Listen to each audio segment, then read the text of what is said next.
सपने वो नहीं जो हम सोते समय देखते हैं, सपने वो हैं जो हमें सोने न दें। ये शब्द हैं भारत के मिसाइल मैन और पूर्व राष्ट्रपति डॉक्टर APJ अब्दुल कलाम के। उनकी जिंदगी एक साधारण लड़के से लेकर भारत के सबसे प्रेरणादायक व्यक्तियों में से एक बनने की कहानी है। डॉक्टर अब्दुल कलाम का जन्म 15 अक्टूबर 1931 को तमिलनाडु के रामेश्वरम में हुआ। उनका परिवार बहुत गरीब था। उनके पिता नाव चलाकर और मस्जिद में इमामत करके घर चलाते थे। गरीबी के बावजूद कलाम ने कभी हार नहीं मानी। बचपन में वे अखबार बेचते थे ताकि अपनी पढ़ाई जारी रख सकें, लेकिन उनके अंदर सीखने की जबरदस्त भूख थी।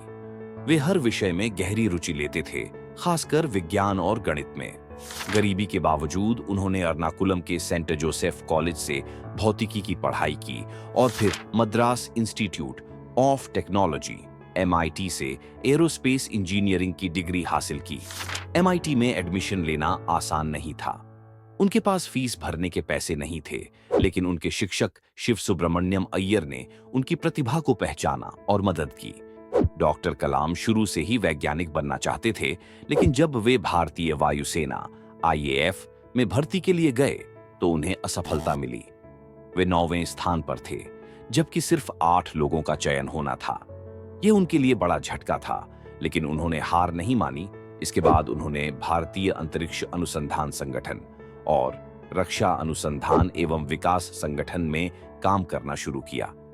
यहाँ उन्होंने भारत के पहले स्वदेशी उपग्रह प्रक्षेपण यान SLV-3 को विकसित किया, जिसने सफलतापूर्वक रोहिणी सैटेलाइट को अंतरिक्ष में स्थापित किया। इसके बाद उन्होंने अग्नि, पृथ्वी, नाग, त्रिशूल और आकाश जैसी मिसाइलों को विकसित करने में अहम भूमिका निभाई। इस वजह से उन्हें मिसाइल मैन ऑफ इंडिया कहा गया। 1998 उन्होंने पोखरण परमाणु परीक्षण में महत्वपूर्ण योगदान दिया, जिससे भारत परमाणु शक्ति संपन्न राष्ट्र बन गया। Today at 15:45 hours, India conducted 3 underground nuclear tests in the Pokhran range. उनकी कड़ी मेहनत और राष्ट्र के प्रति समर्पण को देखते हुए 2002 में उन्हें भारत के 11वें राष्ट्रपति के रूप में चुना गया। राष्ट्रपति बनने के बाद भी वे हमेशा युवाओं को प्रेरित करने और भारत को वैज्ञानिक रूप से सशक्त बनाने के लिए काम करते रहे। वे मानते थे कि युवा ही भारत का भविष्य है। वे सादा जीवन जीते थे और अपना अधिकांश समय छात्रों को प्रेरित करने और शिक्षण में बिताते थे। उनका मानना था कि अगर आप सफलता प्राप्त करना चाहते हैं तो अपने सपनों को पूरा करने के लिए जी जान से मेहनत करो।